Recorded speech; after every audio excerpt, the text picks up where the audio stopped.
Hello everyone, welcome back to Cine Catch Up. In this video, I'm going to recap one of the horror thriller films from 2022 titled Talk to Me. Let's get straight to the storyline. The movie kicks off at a big party where a teenager named Cole is searching through a crowded house for his little brother, Duckett. Someone informs him that his brother is out of control, and Cole sees that Duckett has locked himself in a room, so he breaks the door open. He finds a shirtless, wounded Duckett mumbling to himself and tries to take him home. When Cole sees everyone recording the scene on their phones, he gets upset and yells at them to stop. But then Duckett suddenly stabs Cole. He then goes outside to stab himself in the eye, to the shock of other party guests.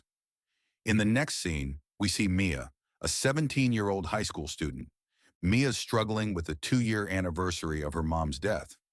She believes her mom died of an accidental overdose and is upset with her dad, Max, so she doesn't talk to him much after what happened. Later that day, Mia goes to pick up Riley from his friend's house. Riley is the younger brother to her best friend, Jade. Since her mother's passing, Mia has been staying at Jade's house because her family is the only thing that can give her happiness and hope when she is at her lowest point in life. Mia and Jade spot a party on social media hosted by teenagers, Haley and Joss.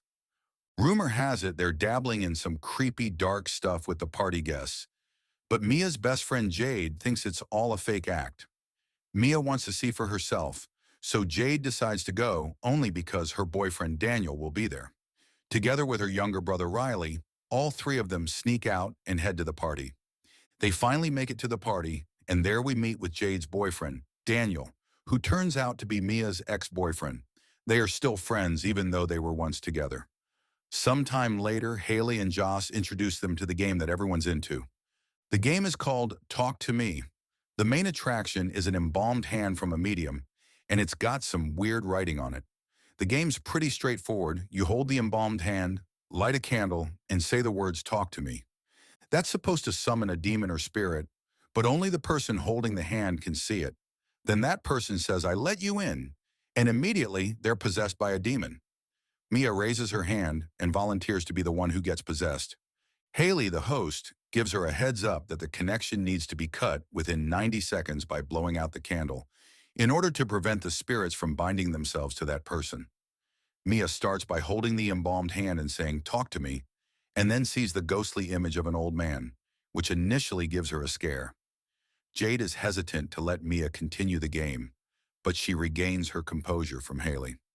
Mia repeats holding the hand, and she's faced with the terrifying sight of a weird-looking woman. This time, Haley encourages her to say, "I let you in," and once she says it, the spirit enters her body. Soon enough, she starts to act maniacally, speaking in a spooky, threatening voice. She points her finger towards Jade's younger brother Riley and says, "They really like you."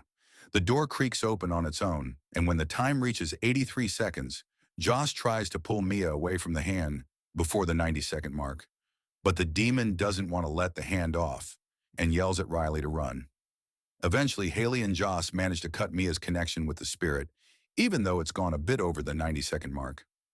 Once they've returned home later that night, Riley approaches Mia and asks how it feels to be possessed by the spirit, to which Mia replies that it felt amazing.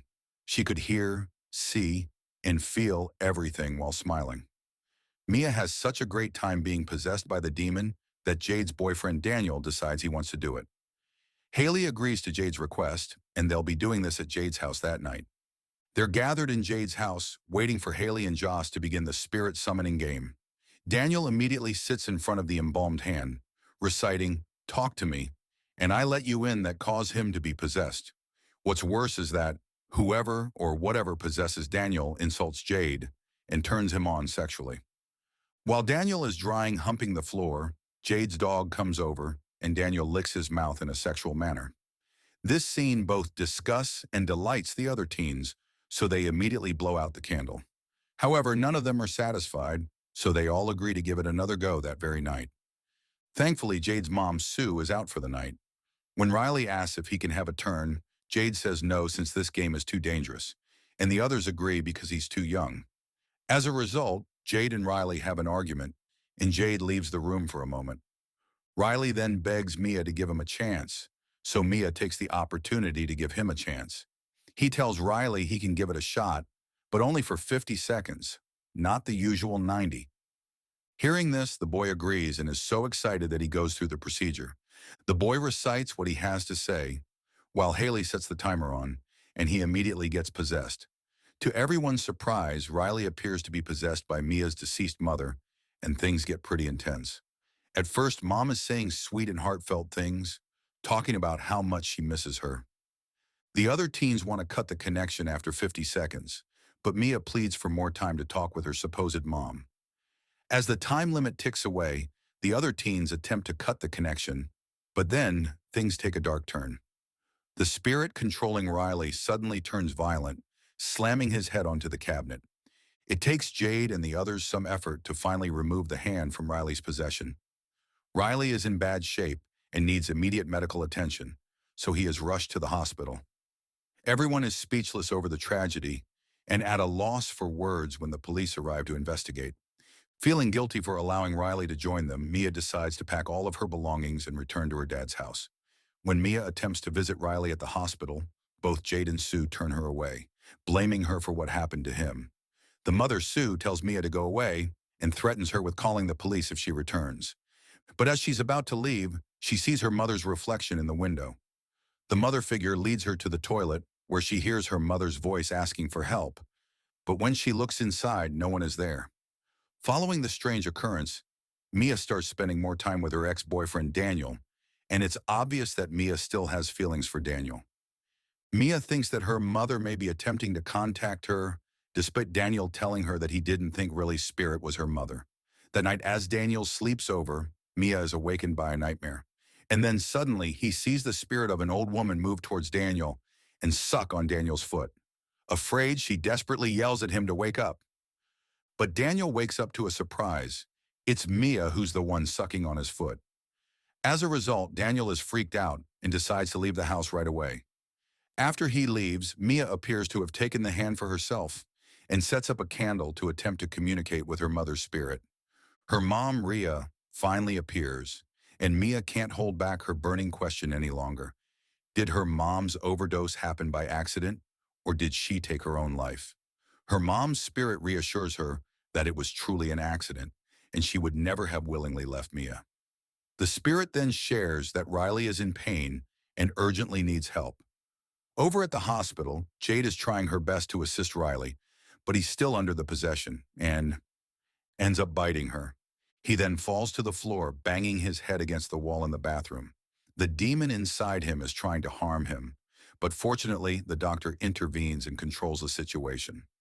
Fast forward to the next scene, Mia is seen joining forces with Daniel, Haley, and Joss as they set out to find Cole, the first man we saw in the opening scene. We learn that Joss gets the hand from Duckett, who we saw kill himself at the beginning. They then meet Cole, who blames Joss for always inviting Duckett, his late brother, to play the demonic hand. Cole then goes on to say that the longer the spirits stay in Riley, the weaker they become, so their best option is to wait it out. Mia, worried that time is running out for Riley, comes up with a plan. Her plan is to make Riley finish the game because she thinks they forgot to blow out the candle during his possession. So she goes to the hospital in an attempt to get the spirits to repossess Riley and find a way to bring him back. But it doesn't succeed. Mia then decides to enter the spirit world to rescue Riley's soul, which she believes is being held captive by the spirits. Suddenly, in a vision, she encounters the spirit of a little girl and begs the girl to bring her to Riley. The girl then says she lets Mia in and reveals that Riley is being tormented by many other violent spirits in limbo. When she regains consciousness, she tells her friends that the spirits are not going to stop hurting Riley. Once Mia returns home, Max, her father, approaches her and says he wants to reveal the truth about her mother's death. He apologizes for not telling her sooner and shows her Rhea's suicide note, confirming that her death was not an accident. Devastated and in tears in the room, Mia sees Rhea's spirit. But then Mia hears her father banging on her door, and the mother claims that Max wrote the note as a lie and says that the spirit is imitating Max, while the father is seen in the adjacent room. Rhea also insists that Riley can only be saved if the boy dies. Here, the spirit who imitates her father Max enters the room and is violently attacking her. The actual Max can hear the commotion from the other room and finds that Mia's door is locked, so he breaks down the door to check on her. Just as Mia attempts to stab the spirit attacking her, she ends up accidentally stabbing her real father in the neck with scissors. Later, Mia calls Jade and tells her to come to her house as she knows what to do, but it turns out that she tricks Jade into leaving the hospital, while she herself goes there to see Riley. But then, Jade's mother Sue shows up and apologizes for what she said previously. Sue reassures Mia that she was never to blame for what happened to Riley, and she allows Mia to be alone with him for a minute. Now, almost entirely under the influence of the demonic spirits, Mia becomes convinced that the only way to save Riley is by killing him, believing it will end his suffering. So she attempts to kill Riley with the same pair of scissors, but she just can't bring herself to go through with it. In the meantime, Jade, who comes to Mia's, can't find her anywhere, but instead she finds her father in critical condition. Jade quickly calls for an ambulance and alerts her mother, warning her that Mia poses a danger to Riley. Sue then rushes to Riley's hospital room, but her son has gone with Mia. When Jade returns to the hospital, she sees Mia pushing Riley in the wheelchair in the distance and quickly follows her. Mia decides to wheel the boy to the side of a busy highway, intending to end his misery. In her hallucination, she sees him as an old, decaying spirit. Ria's spirit tries to persuade Mia to push Riley into oncoming traffic by whispering that she is proud of her and that she's doing the right thing. So she removes her hands from Riley's wheelchair, causing the incoming car to collide with something in the road. We then see Mia lying in the middle of the road, as if she's the one who was hit by a car and badly injured. When she regains consciousness on the street, Mia sees Jade taking care of Riley by the roadside. All of a sudden, she finds herself in the hospital, but everything seems weird and strange. Riley appears to have made a full recovery and is leaving with Jade and Sue. Max also seems to have healed from his injuries, but as Mia tries to follow them, nobody can hear her. Everyone leaves, ignoring her desperate screams for them not to leave her all alone. Then she finds herself in pitch-black emptiness. Out of nowhere, she notices a faint glimmer of light. Curious, she heads towards it and realizes it's a candle, and there's a hand extending from it. She moves to grab the hand, and then this happens. She's transported to a completely different place, at a party, and the guy holding her hand looks at her in shock before muttering, "I let you in." This means that Mia is now a part of the hand game, but now that she's dead, she's the spirit. Okay, guys, that's all the recap of Talk to Me 2022. Thanks for watching. See you again in the next video.